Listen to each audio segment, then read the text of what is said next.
Política externa. Política externa é algo importantíssimo para o país. É necessário dar uma guinada em relação à política externa adotada nos 13 anos e 5 meses do PT, que sofreu, vale lembrar, algumas alterações no governo Temer, que teve 2 bons ministros das relações exteriores, José Serra e agora Luiz Nunes Ferreira, mas é preciso muito mais, né? Porque afinal o governo foi mais um governo de transição para a eleição que ocorreu no último domingo e agora com o presidente eleito Jair Bolsonaro. É fundamental que seja designado um ministro das Relações Exteriores, alguém identificado com o mundo global do século XXI, né? E que seja um quadro de carreira preferencialmente do Itamaraty, que tem excelentes embaixadores, ou até um embaixador aposentado. Tem tanta gente boa aposentado que prestou e poderá prestar ainda grandes serviços ao Brasil. A gente tem de recordar o que o PT fez, que vai passando o tempo, a gente esquece muito rapidamente. Eu estou me referindo somente, claro, no campo das relações exteriores. Não podemos esquecer, por exemplo, a viagem do Lula, o apoio à ditadura do Gaddafi na Líbia. Ele chamou Gaddafi de amigo, grande amigo dele, o ditador Gaddafi, que nós vimos tudo o que ele fez, né, desde o final da década de 60, oprimindo a Líbia e tal, todos os roubos, os desvios, a questão da moralidade, meu Deus do céu, as festas bunga-bunga, né, e por aí vai. Ele chamava o ditador Gaddafi de meu amigo tal. Ele apoiou também, não podemos esquecer, silenciou, melhor dizendo, né, o massacre dos cristãos de Darfur, no Sudão. Não podemos, porque ele queria o voto do ditador do Sudão, porque ele imaginava que poderia chegar o Brasil a ser membro permanente do Conselho de Segurança da ONU. E ele próprio, Lula, criminoso Lula, hoje presidiário, né, imaginava que poderia ser um dia secretário-geral da ONU e fechou os olhos para o massacre de Darfur.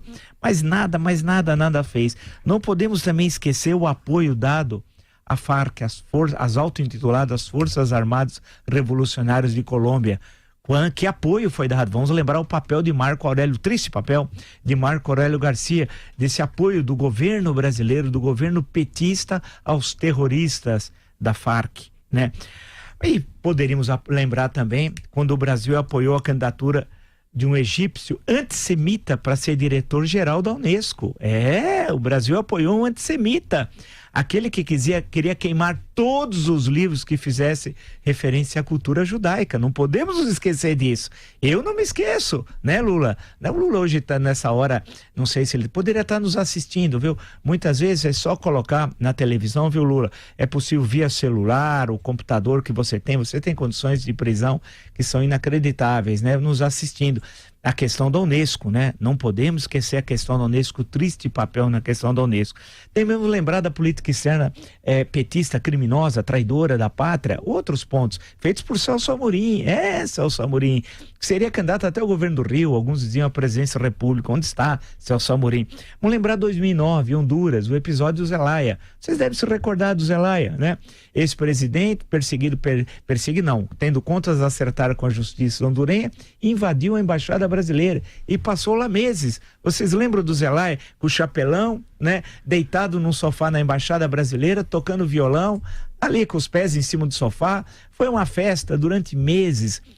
Foi uma palhaçada, que o Brasil queria ter uma política imperial na América Latina. Na verdade, era uma política a serviço do bolivarianismo e do castrismo, tal. A palhaçada do Zelaya que nós sustentamos durante meses. Ele, em certo momento, centenas de adeptos, depois dezenas de adeptos, e depois ao glorioso Zelaya. Que vergonha nós passamos internacionalmente. Não podemos esquecer da Bolívia e a encampação da refinaria da Petrobras. O que o governo petista fez? Nada. E eles pagaram uma migalha, supostamente, de indenização. Foi uma vergonha nacional que os criminosos do PT fizeram no campo das relações exteriores. Por quê? Porque era aliado do Evo Morales. Que vergonha, né? Não podemos esquecer uma outra vergonha também, que foi a rediscussão do Tratado de Itaipu 15 anos antes do seu término. O Brasil aceitou renegociar, porque até então era o Monsenhor Lugo, presidente do Paraguai. Vocês se lembram? O Monsenhor, aquele que tinha 4 filhas, né? Ele levava ao pé da letra, ajoelhou, tem que rezar, né?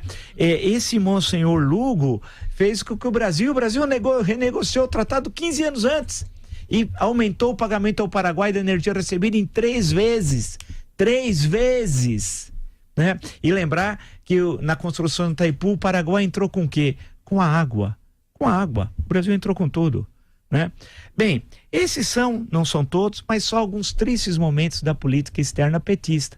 Política antinacional, traidora da pátria. Por isso que agora, tendo um novo governo a partir de 1º de janeiro, é condição sine qua non pensar, primeiro, no interesse nacional, que o PT nunca fez, pensou sempre no interesse político partidário. Primeiro no interesse nacional, né? Ter relações com os grandes no mundo, acabar com essa bobagem sul-sul, né? Que marcava as relações na época de Celso Amorim.